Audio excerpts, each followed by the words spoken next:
వేటికి వెళ్ళినందుకు నేను సంతోషిస్తున్నా. మీ అందరికి ధన్యవాదాలు.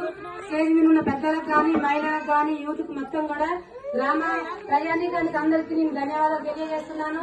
నన్ను ఆశీర్వదించిగాక మీరు గెలిపించినట్లయితే నేను ఈ గ్రామ అభివృద్ధికి పాటుపడతానని తెలియజేస్తున్నాను.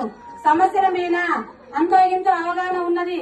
ఏదో డమ్మి కట్టినట్టు ఇవాళ పోటీ చేసి వాళ్ళ మాయమాటలు నమ్మి కాక మీరు ఓటేసినట్టయితే మన గ్రామ అభివృద్ధి అక్కడే ఆగిపోతుంది.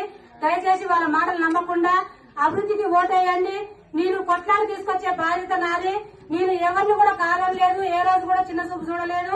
అన్ని విధాలా కూడా నేను సమస్యలు క్లియర్ చేయడానికి సిద్ధంగా ఉన్నా. మీ పెద్దలన్నట్టుగా 30 సంవత్సరాల నుంచి మేము భార్యాభర్తను సర్వీస్ చేసుకుంటా ఉన్నాం. ఏ ఒక్క రూపాయి కూడా ఆశించలేదు, ఎవరిని కూడా ఇబ్బంది పెట్టలేదు, నాకు ఎవరు శత్రువులు కూడా లేరు. అదే విధంగా మీరందరూ దయచేసి నేను పాదాభివందనం చేస్తున్నా. మీరు డమ్మీ క్యాండిడేట్లకు ఓటు వేయద్దు. మన అభివృద్ధి జరగాలంటే ఈ రోజు అధికార పార్టీ ఉంది. మన కాంగ్రెస్ ప్రభుత్వం అధికారంలోకి వచ్చిన తర్వాత ఫ్రీ బస్ పెట్టింది. మన మహిళలందరూ కూడా ఎక్కడికైనా దేవాలయాలు ఏదైనా ఈనాడు పోవాలంటే స్తోమత లేని వాళ్ళు ఉన్నారు. ఈనాడు దేవాలయాలు దిక్కిస్తున్నాయంటే ఫ్రీ బస్ ద్వారా మన రాష్ట్రంలో ఉన్న దేవాలయాలు మొత్తం కూడా మన మహిళలు తిరిగి వస్తున్నారంటే మన రేవంత్ రెడ్డి గారి పుణ్యమే.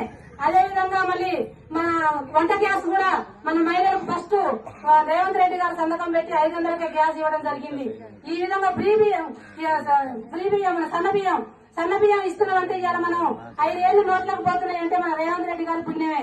ఇవాళ ప్రతి ఒక్కరు కూడా మాలాంటి కూడా ఆ బియ్యం తినగలుగుతున్నాం. అట్లాంటి సమస్యలు కానీ అట్లాంటి అభివృద్ధి పనులు మీరందరూ గమనించుకోవాలి. ఇంకా చాలా ఉన్నాయి మాట్లాడేవి, ఇప్పుడు టైం లేదు కాబట్టి మీరు అభివృద్ధికి ఓటేయండి. మిమ్మల్ని నేను ఏ రోజు కూడా మర్చిపోను. మీరు మాయమాటలు నమ్మి వాళ్ళకు ఓట్లేసినట్టయితే మన అభివృద్ధి ఆగుతుంది. నేను కొట్లాడి తీసుకొచ్చి ఇప్పుడు మన ఎంపీసీలు అన్నట్టుగా ఈ 10 సంవత్సరాలు కానీ ఒక్క ఇల్లు కూడా రాలేదు. మన రేవంత్ రెడ్డి గవర్నమెంట్ వచ్చిన తర్వాత 18 ఇళ్లు తీసుకొచ్చినాం.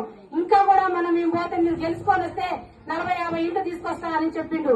40 ఇళ్లు కాక మన ఊరికి వస్తే కథను ఇల్లు ఉండదు, కథను పేదలు ఉండరు. అందుకనే పేదలు ఒక్కసారి ఆలోచించాలి. అందరూ కూడా అర్హులందరికీ ఏదో విధంగా ఇల్లే కాదు ఇంకా ఏ విధంగా సంక్షేమ పదాలు వస్తే వాళ్ళందరికీ తేడానికి సిద్ధంగా ఉన్నా. మీ అందరి కోసం కొట్లాడి మన గ్రామాన్ని ఉత్తమ గ్రామ పంచాయతీగా తీర్చిదిద్దడానికి నన్ను ఆశీర్వదించి సర్పంచ్గా గెలిపించాలని